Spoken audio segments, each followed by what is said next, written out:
Bonjour et bienvenue à nouveau sur la chaîne. Avant de terminer notre voyage en République tchèque, nous avons visité Olomouc, un véritable trésor architectural peu connu des touristes étrangers.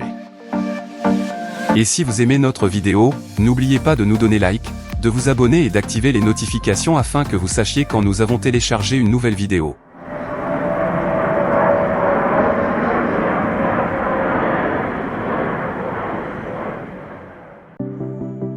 Bien que notre intention initiale fût de conclure notre visite de la République tchèque à Prague et de réserver toute la partie sud du pays pour un autre voyage, avant de nous rendre en Italie pour visiter les Dolomites et la vallée d'Aoste, nous avons décidé de faire un détour par Olomouc. Cette ville de 100 000 habitants est peu fréquentée par le tourisme étranger, mais elle possède un centre historique surprenant. Concernant le stationnement, vous n'aurez aucun problème, car il existe à la fois une option payante et plusieurs options gratuites, toutes situées aux portes du centre historique. Comme toujours, nous vous laissons l'emplacement exact sur Google Maps. Après notre visite de 2 jours à Prague, en route vers l'Italie pour découvrir les Dolomites, nous avons fait un petit détour pour visiter Olomouc. Située dans la région de Moravie, elle possède le deuxième centre historique le plus important du pays après Prague et est considérée comme la ville baroque la mieux préservée d'Europe. Nous avons commencé la visite par la place supérieure, accessible par une rue joliment décorée. En chemin, nous avons eu une grande déception. L'un des monuments les plus célèbres de la ville, la colonne de la Sainte Trinité, était entièrement recouverte en raison de sa restauration. Nous n'avons donc pas pu admirer cet impressionnant monument baroque de 32 mètres de hauteur, magnifiquement orné de sculptures et classé au patrimoine mondial de l'UNESCO. Malgré cette déception, nous avons continué à profiter de la place supérieure, entourée de palais et de maisons colorées. En son centre se dresse l'hôtel de ville, construit en 1378, dont la tour emblématique est accessible aux visiteurs. Cependant, ce qui retient le plus l'attention sur la place, ce sont ces fontaines, dont beaucoup ont une thématique mythologique et classique. Parmi elles, la fontaine d'Hercule, le représentant tenant une massue et un aigle, symbole de la ville. Outre la colonne de la Sainte Trinité, un autre site emblématique d'Olomouc est son célèbre horloge astronomique, située sur la façade de l'hôtel de ville. Construite au XVe siècle, elle était à l'origine décorée de motifs religieux. Toutefois, après sa destruction par les Allemands lors de la Seconde Guerre mondiale, les figures religieuses furent remplacées par des figures de travailleurs prolétaires à l'époque communiste, en faisant ainsi la seule horloge astronomique au monde à thème socialiste.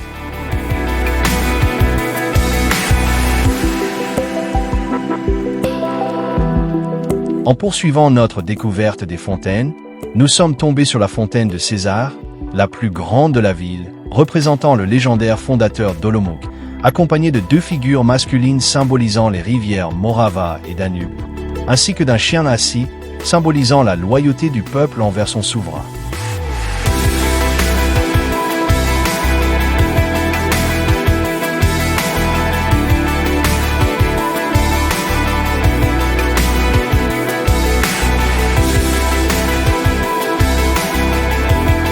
Une autre fontaine remarquable est la fontaine d'Arion, sculpturale et construite en 2002. Elle est inspirée d'une ancienne légende du poète grec Arion, sauvé par un dauphin attiré par son chant. Le dauphin l'aurait porté sur son dos jusqu'au rivage après une mutinerie à bord de son navire.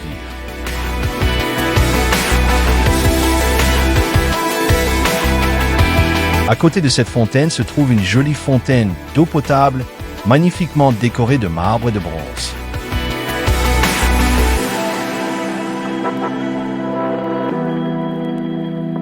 À proximité de la place supérieure se trouve la place inférieure, elle aussi entourée de palais et de maisons.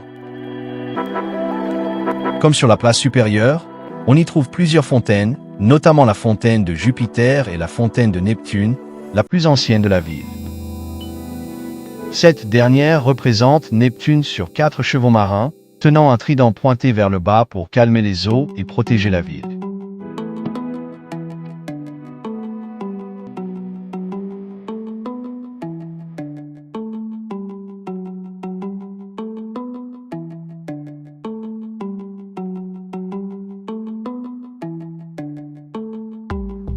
Sur cette place, nous avons également découvert la colonne mariale de la peste, plus petite que la colonne de la Sainte Trinité, construite après une épidémie de peste noire qui ravagea la ville entre 1713 et 1715.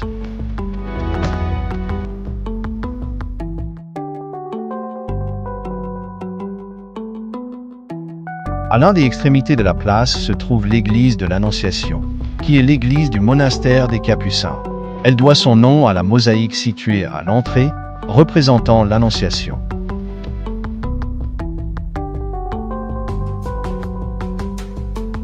Depuis la place inférieure, nous avons poursuivi notre promenade à travers le centre historique, admirant son impressionnant patrimoine architectural, avec des édifices comme le séminaire de l'archevêché ou l'église Saint-Michel, dont la sobriété extérieure contraste fortement avec son magnifique intérieur.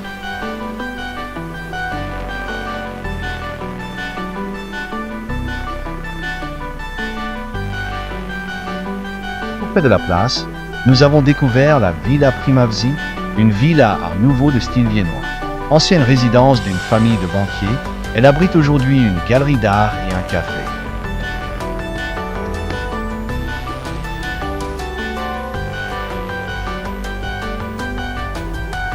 En poursuivant notre balade, nous avons atteint une longue rue où se trouve le musée des Beaux-Arts. À proximité se dresse l'impressionnant palais de l'archevêque, un grand palais baroque qui fut la résidence de l'évêque et accueillit également l'empereur ainsi que des membres de la noblesse de l'Empire austro-hongrois. Dans cette même rue, nous avons visité l'église de Notre-Dame-des-Neiges, une église universitaire construite par les Jésuites.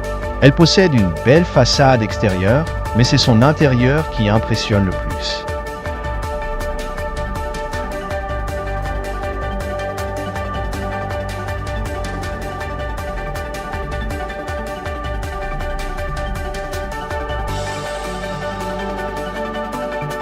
Au bout de la rue, nous avons aperçu l'un des monuments les plus importants de la ville.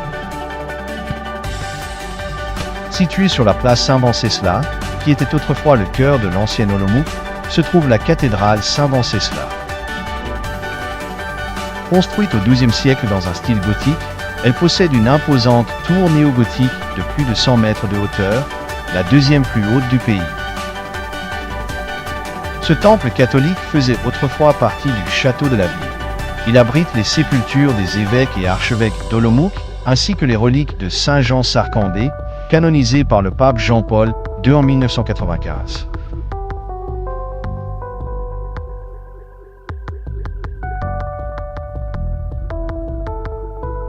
Depuis la cathédrale, nous avons poursuivi notre balade jusqu'aux rives de la rivière Morava, qui entoure le centre historique. Sur une rive se trouve l'église évangélique, et sur l'autre, après avoir traversé un pont, nous avons découvert l'église orthodoxe, construite en 1939 et élevée au rang de cathédrale en 1950. Enfin, nous avons regagné le centre historique pour terminer notre visite d'Olomouc et de la République tchèque. Nous avons conclu notre voyage par une belle promenade dans un espace vert, au bord du ruisseau du Moulin. Ainsi s'achève notre visite du nord de la République tchèque et de Prague, avant de nous diriger vers l'Italie et les Dolomites. Toutefois, le récit de notre voyage dans les Dolomites ne commence pas immédiatement après notre séjour en République tchèque, mais un an auparavant. Un détail que vous découvrirez dans la prochaine vidéo.